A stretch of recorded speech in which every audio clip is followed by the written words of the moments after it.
मेरा नाम इरवन कारेमान. Welcome to the very first hip hop roundtable of India. If you've been following me, you know that इस तरीके का कुछ मैं बहुत टाइम से करना चाहता था, and finally I have an opportunity to do it. And hopefully आपको इस चैनल पे एक डिजिटल राउंड काफी frequently देखने को मिलता रहेगा. Today we are joined by 4 out of the 10 artists who were featured in Red Bull 64 Bar series. अगर आपको नहीं पता तो Red Bull 64 Bars एक ग्लोबल रैप फ्रीस्टाइल सीरीज है जो कि पहली बार अभी इंडिया में आया है. कॉन्सेप्ट बहुत सिंपल है. एक प्रोड्यूसर और एक रैपर कोलैबोरेट करेंगे for a lyrical marathon. Hooks, choruses, bells, whistles कुछ अलाउड नहीं होंगे.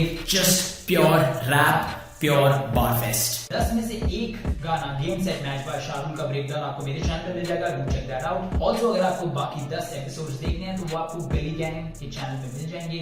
इस वीडियो को देखने के बाद वहां पे जाके make sure you check them out. Also link in description. Now it's time for me to introduce you to the 4 guests.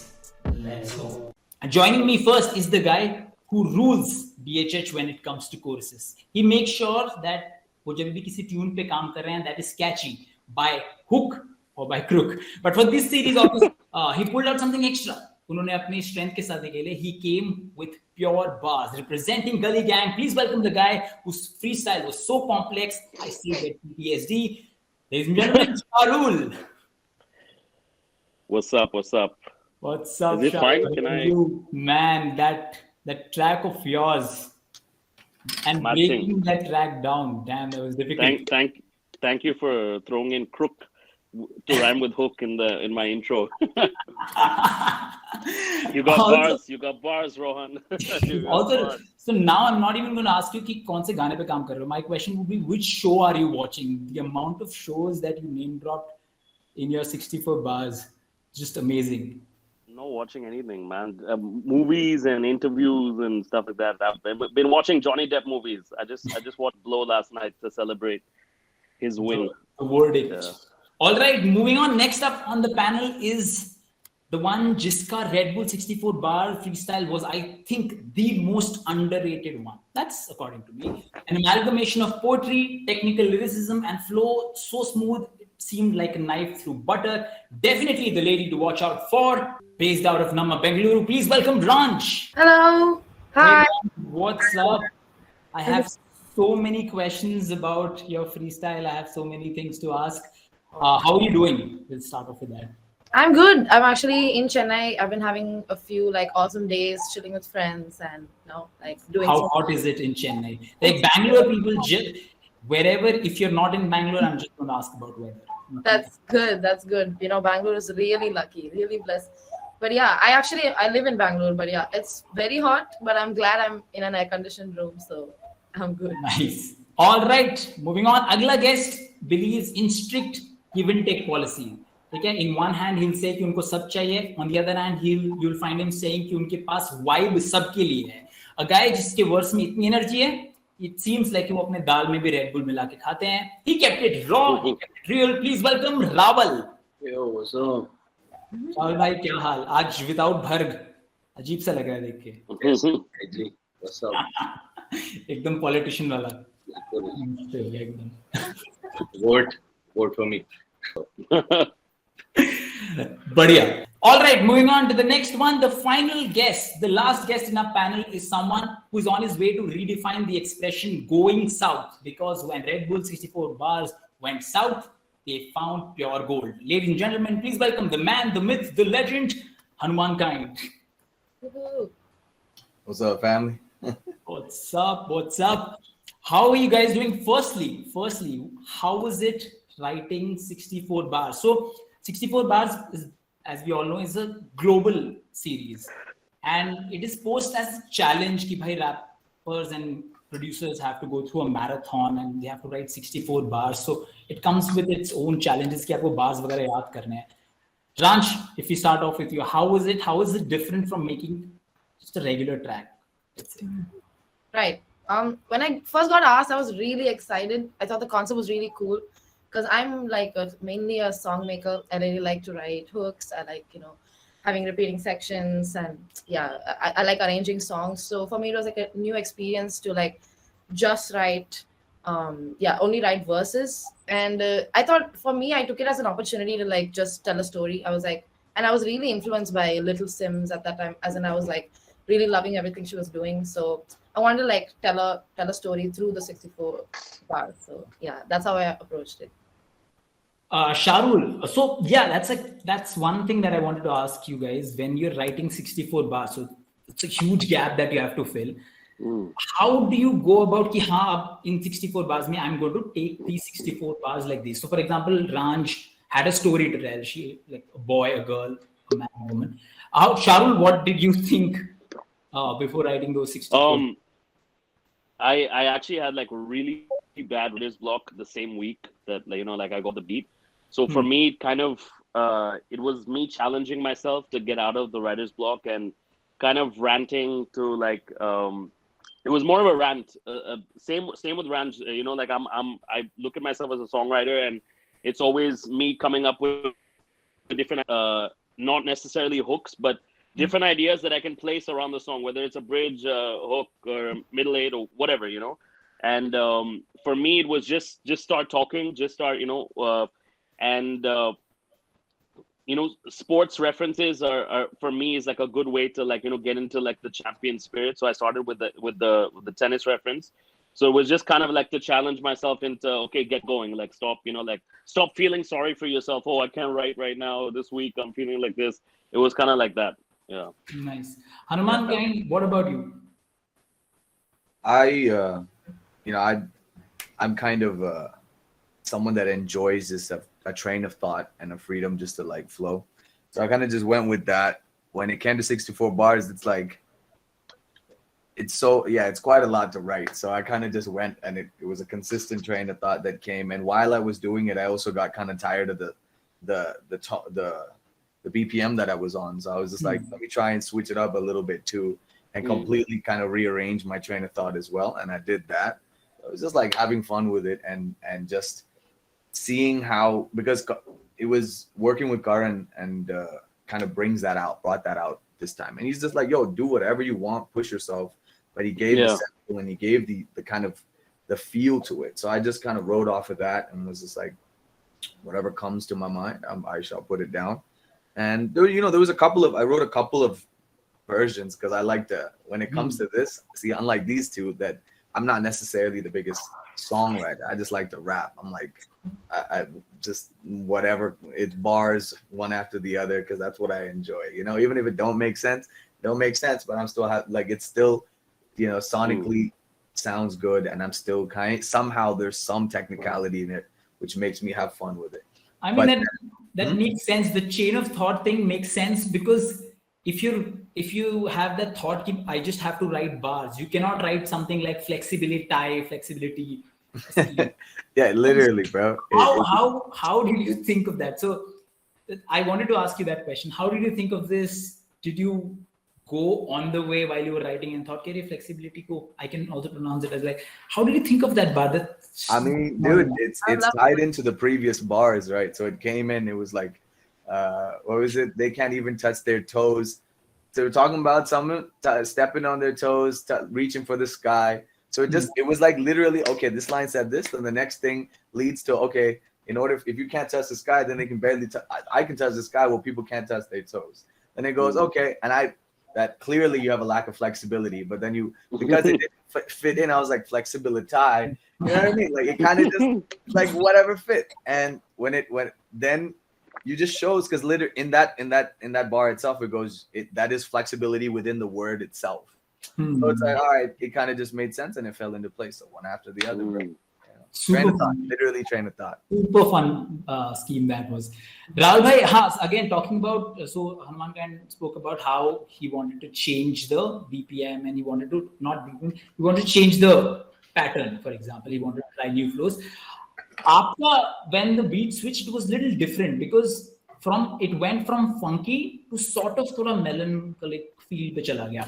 Why was that your call or was that Karan's call, and why did you take that route? Bro, I was just going through Splice when we had the call with Karan. I told him I need the Pharrell And by the way, I didn't write any bars, bro. I had a ghostwriter, so that shit was easy. I'm a phony, bro. His name is Shivam, bro. You can't. Yeah, my name is Shivam. Your name is Suraj, bro. Come on. Yeah. Let's go. Yeah, but jokes aside, I wrote that shit. But yeah, I had these samples that I listened to, and it was a family of samples. It's like bhai behan, you know, like 4 samples which go well together. So I was like, let's just switch up after every 16 bars. And the vibe that sample was giving me, and they all went together. So that's what I wanted. And I already told KK, Karan Kanchan, fuck man, not today. I can't call him KK. Rest in peace to KK. Yeah. By the way. That's a segue. But yeah, I told him I need the Pharrell 4 jo, and then I don't know, just like the switch up. I didn't want it to be like pure 64 bars में the same shit is going on again and again. I wanted that switch up. That's why I switched up my delivery also. And towards the end, I didn't want any drums because I knew that I was going emotional towards the end. And I didn't want those drums then. And that's just how it panned out. It was just the sample pack that I chose and I sent it to KK and it made sense to him and we just went with it. We just wanted that switch up after every 16 lines. So that's so before KK started making the beat, did you know that you're going to start off funky and then you're going to go emotional towards the end? No. I didn't know I was going to start funky. I was just like, I just heard that sample for like, I just went to Splice, heard some violin samples, sent him one in 5 minutes. He liked it. Then I was like, yo, there's like 3 more of these that go well together. It's a pack. So let's just have like the second sample after 16, then the third after 16, and let's just build like that. And I'll keep switching up my delivery and like sort of the vibe of it also. But you're right, it's like funky and it's sort of melancholic and it's emotional towards the end and it's in that sort of a vibe. So that's just that's just how it panned out. Being in India, do you think Ranj, Tool, Hanuman Kang, do you think you guys have a lot of language barriers, especially because of the accent, maybe because a lot of people, the majority, the north of India, they don't really relate to you. Do you lose out on that relatability factor is what I'm getting at. Especially middle class or lower middle class, they'll not relate to you. Sure. So do you think you lose out on a lot of relatability in, at least in India? What do you have to say about that?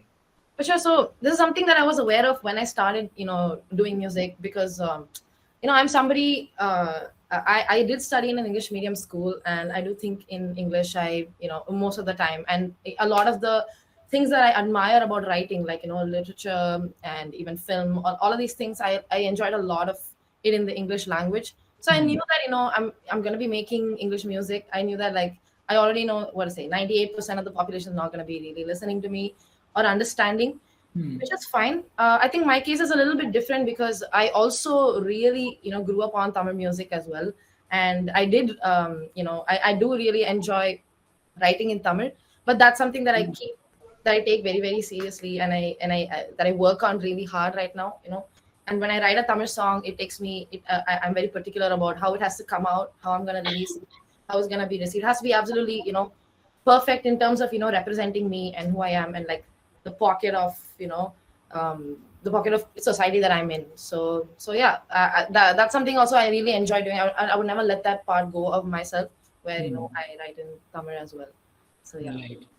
HMK, what do you have to say about it? So it obviously plays in your mind that for a fact that the mass Indian audience is not relating to what you're saying, would not take the amount of effort to go and check the lyrics and maybe understand what you're saying. So how does it play in your mind? Have you accepted it? How's it? I mean, obviously the regional languages and the majority is not necessarily English, but it is what it is. I'm an Indian. I'm very proud of my country, and this is where we are, and this is the layout of the land that is so beautiful and unique for what it is, right? Right. I write English.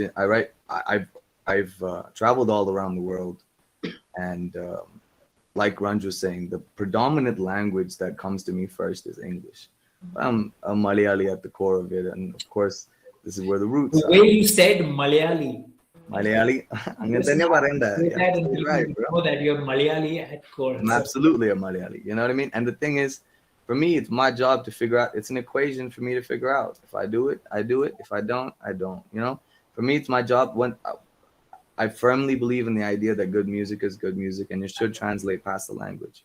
And the fact that if anything, for me, it's an advantage. I see it as an advantage because I'm like, man, I write in a language that kind of crosses like past. Yeah. People in Hindi can speak English. Like Right. people from Kerala can speak English.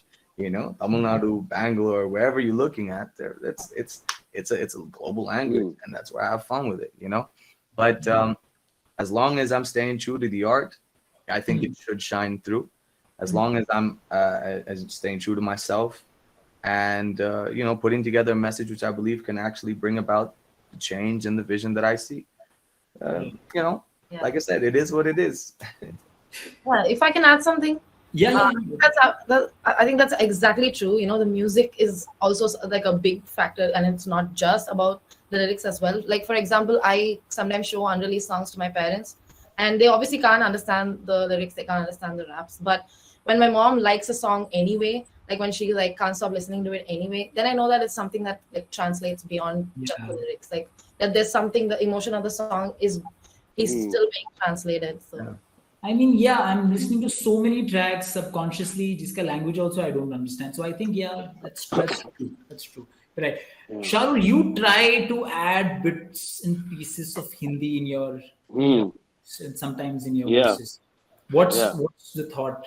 Like, for example, nahi hai wo is So like, for me, like I also have had that thing of understanding that obviously when I came here, I was only doing English, and it was always, you know, the business side of me thinking, oh, you know, spread your reach, you know, all that stuff. Yeah. And for me, my Hindi was never great, and I grew up outside my whole life, and at home I would always speak in English with my parents, you know. And so for me, the ability to write in Hindi was like, it was just really hard. So I would sit with other people and kind of tell them my thoughts in English and get them to translate it for me, you know.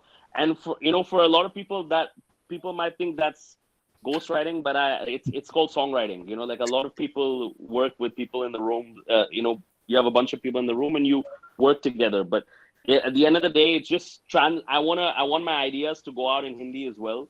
And for me, when I've rapped in Hindi, I've seen a different kind of response from the audience where I'm like, I'm trying too hard, you know what I mean?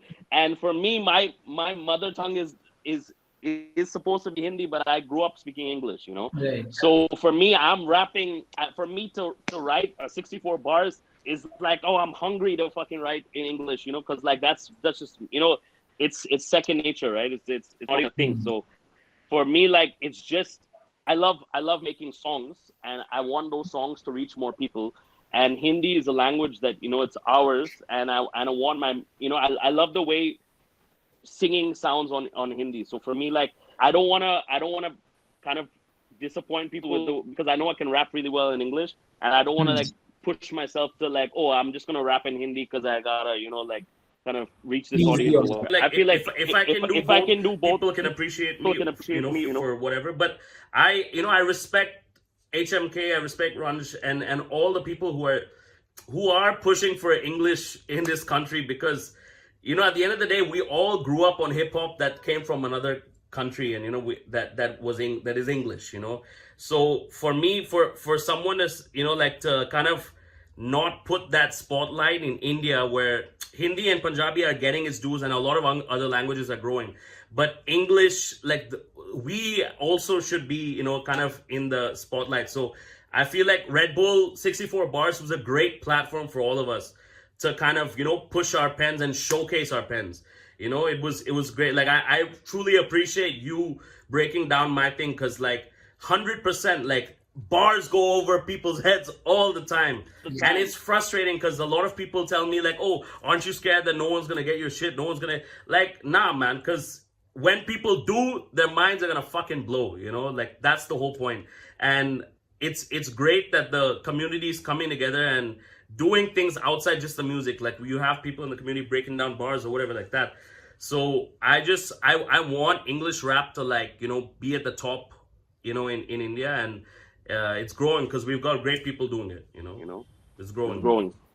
Nice. Also, thanks for giving a shout out. But okay, if a simple question, we have 60.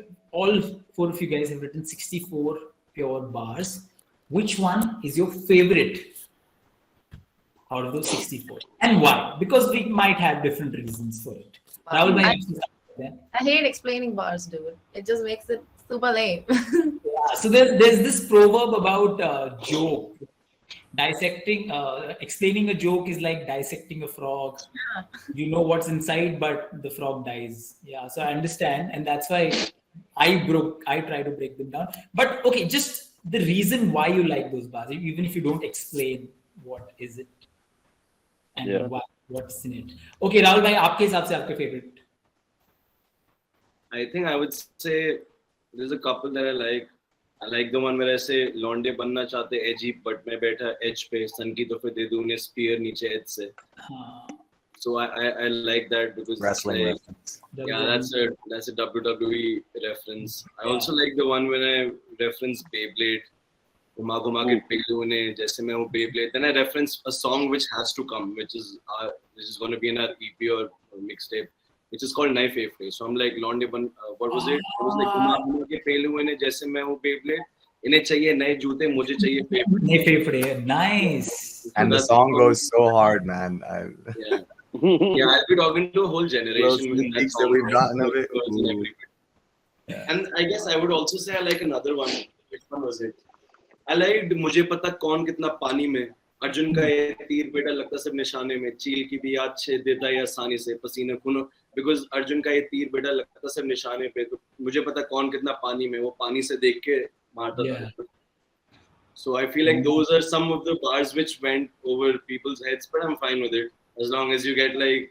नहीं, but मैंने I think वो edge वाला बहुत सारे comments में देखा था. A lot of people like that edge वाला bar scheme.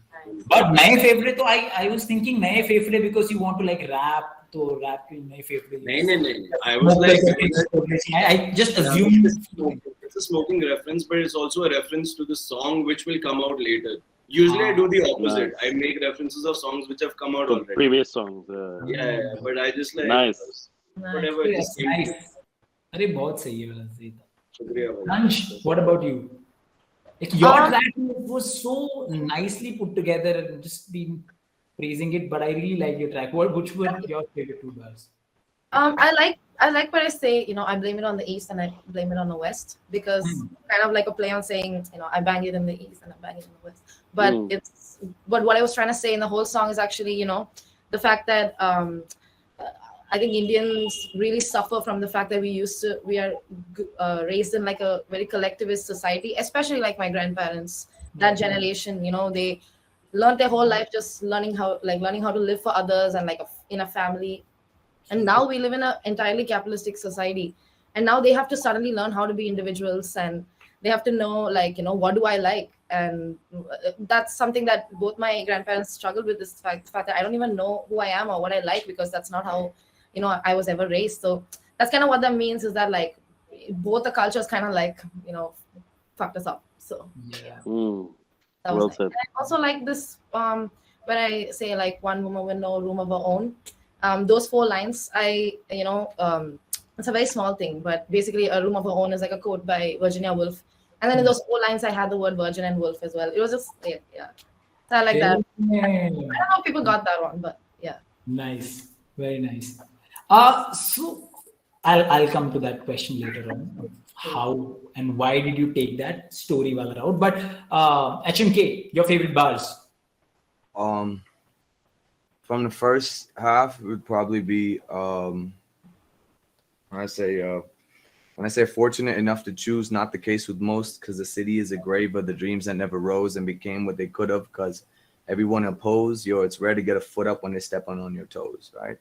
Pretty straightforward in the sense it's just, I guess it's just a feel of how when I felt when I was saying it, and the way how it came from the last line before that is, what was it? Something about being, keep you at a distance because this is a life I chose, right? Then it goes on to fortunate enough to choose.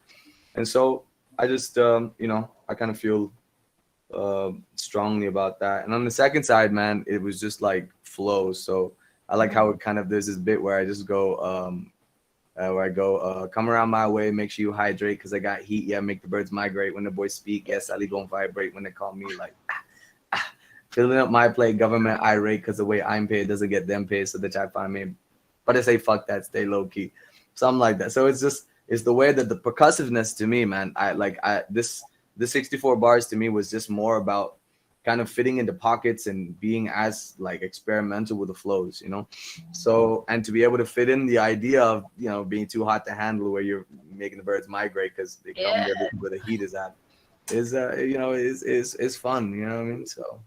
And that's why actually I asked these questions, because I wanted to see how you guys decide your favorite. So Raval had a pure bars approach. Ye wala bar I liked, and I like. I have another favorite, but I don't want to be just talking about my part.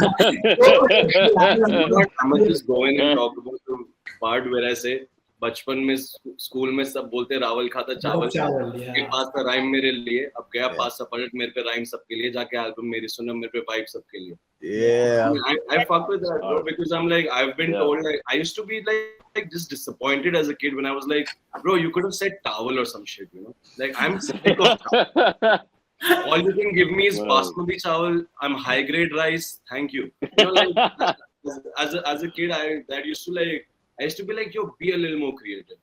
So just that whole narrative and that whole flip, I feel like wasn't just bars, but it was more of a story in like 3-4 lines. Yeah. So I fucked with that also. But yeah, I don't want to be like self-obsessing anymore. Right. भाई अगर wrapper ऐसी बातें करेगा तो फिर बाकी लोग कहाँ जाएंगे? Rappers are meant to be थोड़ा सा on the narcissistic side. Common, genuine consent. All artists actually. Yeah. Shahrukh, so your favorite? I really want to. I'm just waiting. आपके favorite bars कौन से out of your track?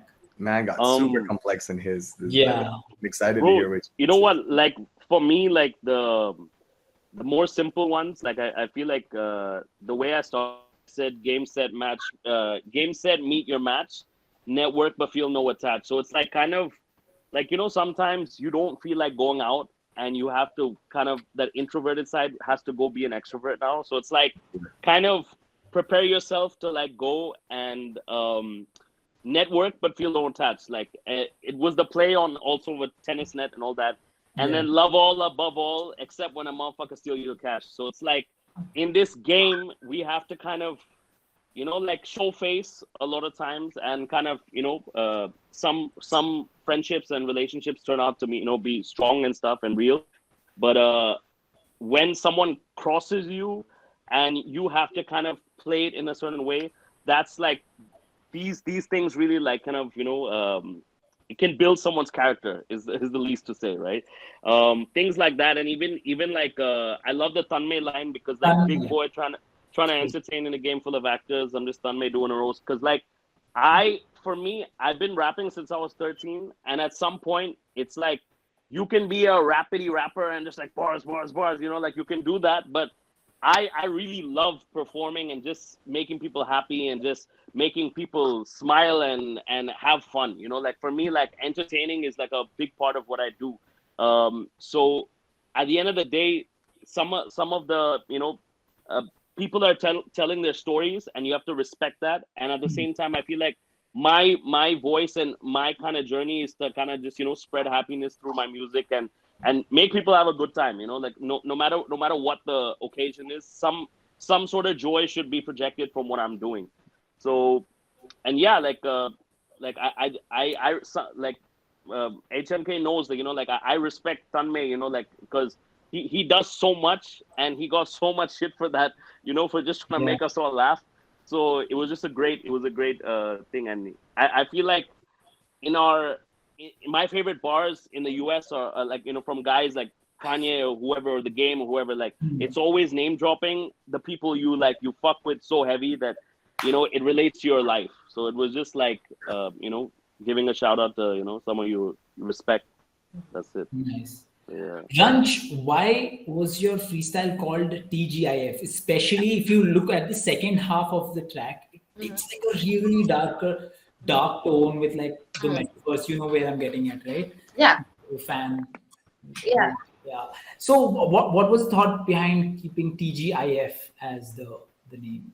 Right. Well, actually, the full form is actually the Great Indian Family.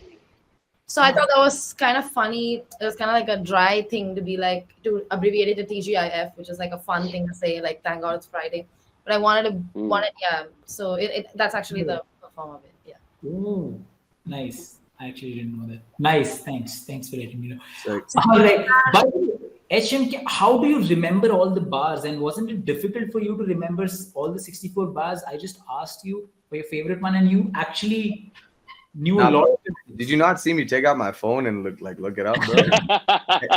Actually, I missed it. To your credit, you were very slick with that, so I missed it. Dude, I'm a smooth motherfucker. I have no doubt about it. But yeah, let me look my phone. Hey, can I ask a question to everyone here? When you guys were shooting your 64 bars, wasn't it just like crazy hard because with all the cameras and the lights and stuff? Yeah. Like I first few times I was really like just trying to get out of my head. Why was it hard? So I was just like, oh God, do not forget a line. We don't have much time. Yeah. It was just the initial all right, we got 64 to do. And then like after you get adjusted, it's, you pick it up and kind of run with it. But yeah, I know what you mean, bro. Yeah. There's like a None lot of you of guys had problems like, remembering. which can be conflicting sometimes, It's like 100%. do this, I have to look here. Fully. Yeah. I don't know if you noticed on mine, I specifically asked. So everybody else is making eye contact with the camera, right? I was just like, when I stepped in, I was like, where do I look? And they're like, you can just look at the mic. And the whole time, I'm just eyes trained onto the mic. I'm like, why do I look obsessed over this microphone? And I'm realizing this post because the video came out the day before that it's supposed to release, and they sent it to me. And I'm like, you can't change anything here. They're like, how are you supposed to change your fucking eyes, bro? I'm just like, oh. It's an intimate video with you and your mic, bro. Oh, bro, it's a love story that will transcend the ages. Me and my microphone. I'm gonna take her home, treat her right, introduce her to my family. But isn't it difficult working with, let's say, someone like Karan Kanchan, like, because you want to like be on their good side, you want to prove it to Karan ki, "Arey bhai, I can do it." So is it difficult? Like Shahrul ka to he's been working with KK for a while, but for others, Rahul bhai, aapke liye? Bro, I've also worked with him on Houdini, and I feel like he's just like how he feels with me, I feel with him, and we're just out here to make great music. And I don't feel there's another second thought, I have to impress, or he has to do something. It's just natural. We meet, we make great music, and we fucking end it over. Ranj, what about you? You mentioned the fact that you were nervous. What was that nervousness all about? Oh, that was just in front of the camera and my hair was like this high. And like, it was just there's just a lot going on. But actually with Karan, Clifford, like my producer, and we had also just worked on a track with him like a month before that, or like a week before that. And then I got told that Karan Kanchan's doing all these songs. I was, to be honest, so happy and so relieved, because like I was actually so intimidated before meeting Karan for the first time. He's like a big deal and he's so amazing. He's so dedicated at what he does. And I was like, yeah, I'm gonna go and I don't know what he's gonna think of me, but like, I don't know. Karan has this thing. He just puts you in the most comfortable place possible. He's like so kind. Like for me, I take time to write. That's something I'm always like very insecure about, because these guys are working on the beat and I'm writing at the same time. I'm like, I don't want to take like 6 hours, to write something. But they never, even Karan especially, was just like, don't worry about it. Just take how much of a time you want. And just being there, like his mom will like come and give you dosas and will give you like 2 extra dosas after you're done. Right. I would take some more time to write my tracks if I was at Karan's place. Getting dosas for writing songs. Exactly. I would take some more time. Yeah, that's very sweet. So it just felt like, working with somebody who I've known for a really long time. He's just that sweet. Yeah. So we have a thought in our minds that we want the beat to sound like that. Now, if we have a sample in place, then that solves a lot of issues.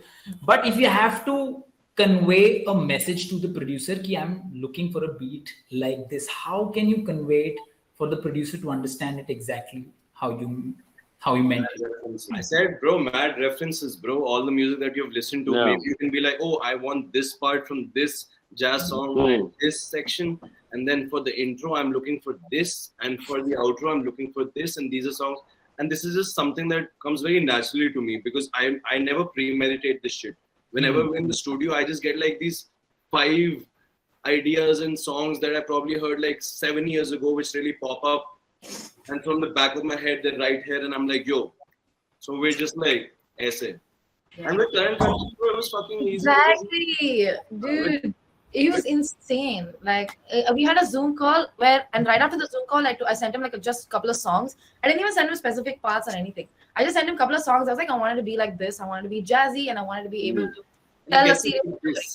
That's all I said, and he sent me the beat within 2 hours after the Zoom call. I was like, "What are you?" Like, what? Yeah, and it was perfect. I was like, "This is it."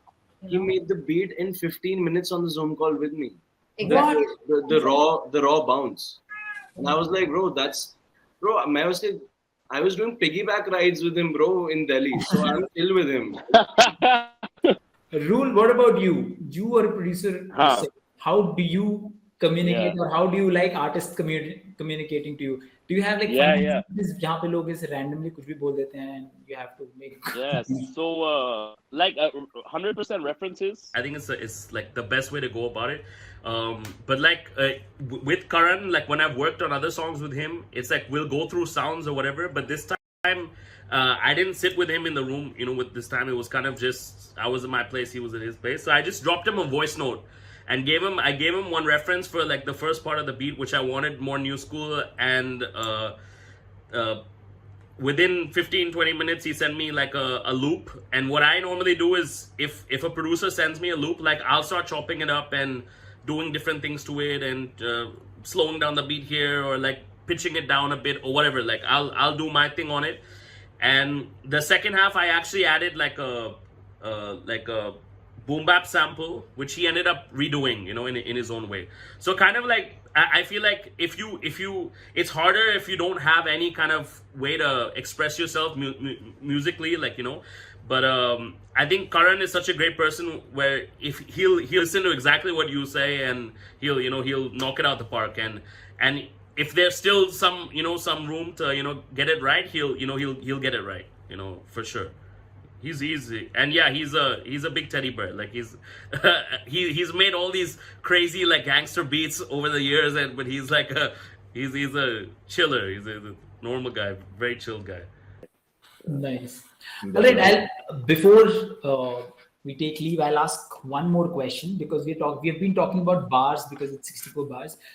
We've totally ignored choruses and hooks. How do you go about that? How do you, when you have to, let's say you have your verses down and you have to think of a hook, or other way around, how do you isolate your mind and think just about chorus? How do you go about that? Ransh, you take that question.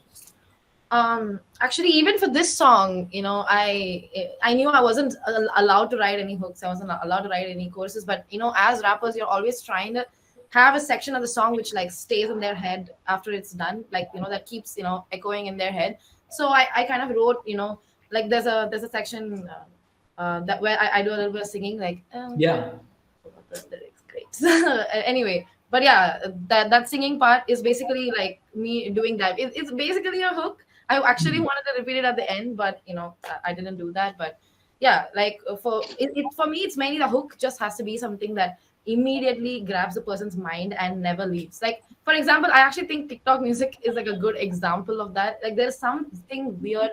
There's something like a line or the way that somebody pronounces something, or just the melody itself. There's something about it. It never leaves your brain. Like it just stays there and just fills the whole. Diggy song, for example, that is trending right now. I have no idea what that means. What that is all about, but yeah, and there's that money don't jiggle jiggle one. It just oh man. but yeah, I mean yeah. So when I write hooks, when people hear it for the first time, I'm like watching. I'm seeing if they're like later around when we're just chilling. I want to know if they're gonna hum it back to me. So nice. And do you have any filter? How do you know? So you have written something, you lose that third person perspective towards what you've written. Absolutely, absolutely. So Yeah. how do you let's say proofread your Right. hooks? Like, so the thing is, but the first thing always has to be like, I have to like it, even if I hear it like 20 times. I have to, I have to still like jam with it. I need to think it's actually something cool that people haven't heard, like really something that's fresh. But after that, of course, like my producer, he has to really like it because he has a different perspective, because since he's not, a vocalist. So that's the other thing. And then I show it to like different kinds of people.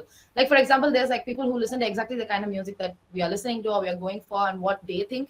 And then there's people like I said, like my parents, and who don't really know what I'm trying to say, like lyrically, but they can understand melody. They know good melody. They know a good song.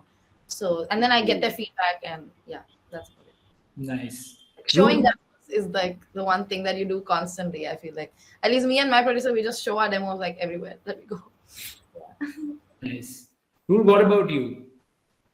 I think it's like I love melody, so like melody is obviously really important, and I feel like the way I look at hooks is it's always like it's like if you had to summarize a song, that's your hook. Like this is the theme, this is the, and how do you do it in the most simple way that kind of like throughout the song this theme is being reoccurred and slapped on the listener.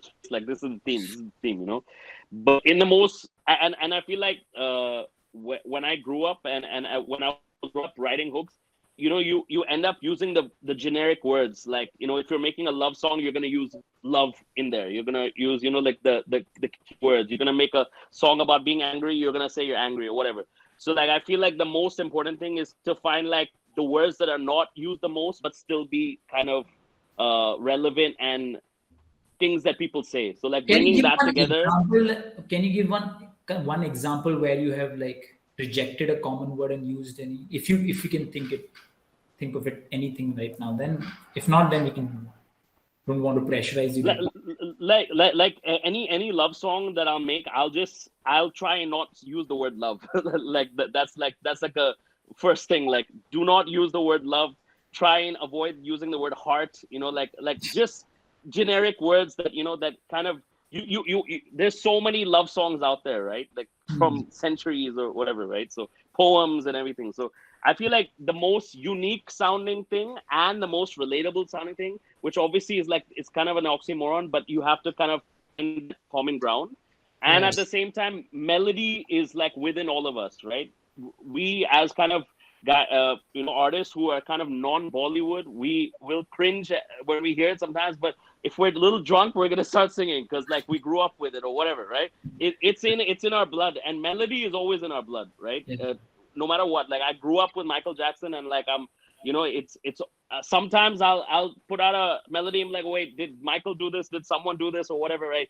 You kind of like it also seeps into your bank, that you're pulling from. So I just feel like even process wise, it's just like kind of freestyling. Like you're freestyling over a beat, like melodies and stuff, and then you kind of have to just train yourself to like go for it and not overthink. I think that's the most important thing. Like don't overthink when you're making music. The question is, so a lot of people try making hooks, right? And we know that people find it easier while the others find it a lot harder. Why do you think that happens if the process in itself is so easy, according to you? I think as rappers, we try to overcomplicate things sometimes. Like I have that struggle sometimes. Like for me, my song Nayevo has very simple lines, which I'm like struggling with because I wrote it 2 years ago or whatever. So, and my 64 bars is coming out next week. So I'm like, damn, how am I going to go out with this single, which is super simple. And then next week I'm going super technical. So like sometimes as a lyricist, you struggle, like, because you have so many different flavors. But at the same time, I feel like people need to understand a hook is a hook because it's supposed to be simple and kind of just be relatable in the most, like in the most simplest way.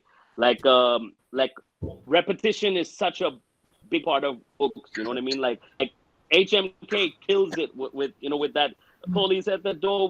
Like there's so many great hooks that I admire of his that like it's that's one of the like I taught a whole course about it on Front Row, and like repetition is like the bread and butter when it comes to hooks.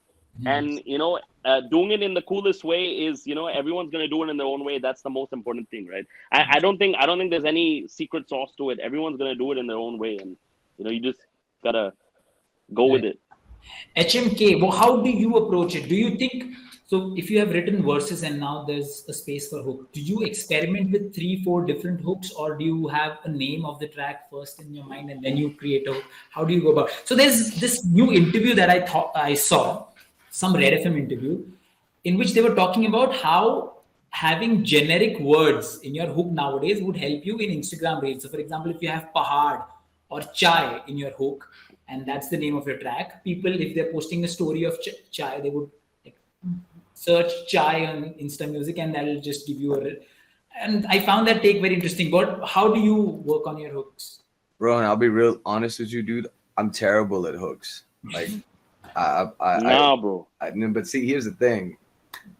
In the simplest essence, exactly what Shah was saying is that repetition and having a sense of emotion in a hook can go a long way. But like, see, me predominantly, when you're asking about the process, I just like to write. A lot of it is just writing about how I feel. Writing is not something that music is not something that I got into thinking that I want to be a musician, right? Music is something that I got into because I enjoy the process of writing.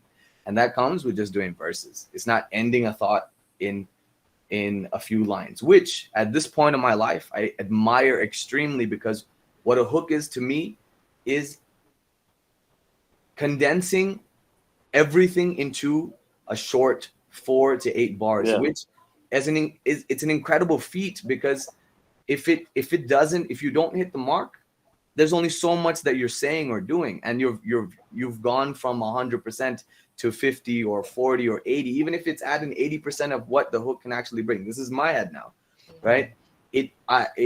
For me, it's like that's the power of a good hook, right? But so because I've been accustomed to just being like, all right, let me just kind of write about how I feel, and I end like, okay, I'm done. Because for me, this is what this is how much it takes for me to express myself, right? I come from this kind of background. Now, see, certain things like that unreleased song that Charu said, unreleased, all right, it's very simple, because it came from a point of being like, we were literally inside of a room one day and doing shit that potentially could cause. Anyways, someone knocks on the door, and they're like, fucking, who is that? Police at the door. Who the fuck are they looking? And we were like, it comes from a place of being in a position, And so for me, so how I kind of go about this is, for all those people that you're saying, people have trouble writing hooks, right? I do too. Actually, I predominantly do, right? I have no problem just expressing myself, but then putting it together in a hook is there. But my whole thing is just getting comfortable with the idea of the song. And what I do nowadays, because I have access, is just fucking turn on the mic and sing. Maybe put down a fifth, drink a little bit, sit down and tap into my, my emotional side and try and lean into, if I'm trying to get a melody out, like Shah Rule was literally just saying. I think it ties in very well, because we all hear it. We all feel it. It's just about getting into a zone for you to kind of push it, right? Yeah. Or come up with it. So, for me, it's just trying to put myself in these positions where I can come up with what I feel. Lately, sometimes it comes to where it's the other way around, where you hear a hook in your head, or you hear an idea, and then you try and build off backwards. And these songs sometimes for me are like, it's the hard work is done. Now I need to go back into the fucking the verse, So it just depends on the headspace, but all of it, I think, primarily depends on making sure that you surround yourself around, or produce an environment that allows you to just try out different shit, speak and express yourself. Don't kind of hold it back, because if you do, then there's, like I said, it could be an 80% to your 100%, which still might be an amazing song, but then what could have been, I really think the hook is how the song comes full circle. So so like he said, when the hook is done first, that's like the hard work is done. Rahul bhai, what do you have to say about that? So you have written a lot. So your Sab Chahiye like was so popular amongst the audience, like across This the guy's a beast at writing hooks. because Yeah. Facts. how do you find? Do you find it easy? Do you find it difficult? And जब अगर भर ने कोई hook लिखा तो who I'm do honest, you? I find it easy. I find writing hooks is like easier for me than writing verses, and I'm not saying writing verses is difficult, but hooks is just something that I just gravitate towards. Also, in terms of procedure, bro, I don't have a procedure. There's too many ways. Sometimes I'm driving and I'm in traffic and I'm like, yo, I'm not supposed to write with one hand, but some line will hit me at that fucking time. And this happens way too much. And that one line, I'm going to be having those one-liners for me. And when I'm having a rainy day at the studio, I'm going to open that up. And that's exactly what happened in Bombay Sapphire. Like Shah said, I got too fucking drunk. And then I found a toy called Auto-Tune. And then I believed that I could sing. And same with Bharg. So it was like Bharg and I, we were making tracks, we were making hip-hop songs. That's what we were supposed to do. That's what we did. One day, we had Raga in the studio. We fucking did Jungli Kutta the same day. He recorded it. Then I was like, bro, Raga, we're going to have one track that everybody's expecting with you and one track that nobody can expect. I don't know why I said that. Just said it. So we're trying different things. It's been a couple of hours. It's not working out. Bharg picks up the guitar, then puts it back, then plays some samples, then picks up the guitar again. Then he just strums some shit, some jazzy chords, and I'm like, yo, wait the fuck up. It's like, can't treat mil gayi meri, like a dog, you know, like I was like, that's it. Everything needs to pause, everything needs to stop. I go through my woe and I'm like, oh, I have this one line, Delhi ka ladka mein peeta Bombay Sapphire. Also coming back to your thing where you said that people believe that you can have words like chai and pahad and everything. My shit is the exact opposite. I'm going to have a song called Bombay Sapphire and the other one called Pew Pew in full caps and an exclamation mark because it's fun to me. Because I'm like, yo, love it. Why will you name a song as an ad-lib? Why the fuck not? You know? Why not? So that's my approach. And it's just like sometimes I'll do the verse and then I'm like, yo, what's the hook? And I'll just take a couple of lines from the verse and just put it in the hook like Jungli Kutta and Baat Ban Gayi. So it's just like I don't stress over it. When I'm in the zone, bro, I don't stress over anything. It's almost is a lot to do. It has a lot to do with simplicity for most of the times. But I want to explore the other side also where it's really technical because the only hook that comes to my mind is that Eminem song, Forgot About Dre. That's not a simple hook, but that still bangs, bro. So I want to go for that technique also and that approach also and just go for everything, bro. That's what we stand for anyway with the album and everything. So there's no particular one way as far as I'm concerned. There's too many ways. Sometimes you take that route, sometimes you take that route, but you fucking find the destination hopefully, and that's about it. Sometimes you sing, sometimes you shout. I don't know, bro. Just go with the flow. On that note, thank you so much, guys, for being a part of this. It was a pleasure. Thank you. Shukriya, bhai. You always. I hope people find value in this video. There's a lot of things that we had discussed here. Let's see how people receive it. So that was the round table. How did you like it? क्या आपको इस concept में मजा आया? Would you want to see more of such episodes? Do let us know in the comments section. आपको इसमें क्या अच्छा लगा वो भी बता सकते हो. क्या improve किया जा सकता है? कोई constructive feedback है तो वो भी आप comment में लिख सकते हो. We're doing it for the first time. We intend to do it for a longer period of time. So we would need your feedback. Also, आपको जल्दी ही दूसरा round table देखने को मिल जाएगा. And hopefully, if things go the way we have planned it, अगले round table में आपको एक co-host भी देखने को मिल सकता है. तो yeah, be excited for that as well. Until next time, it's me Rohan Karipa signing off.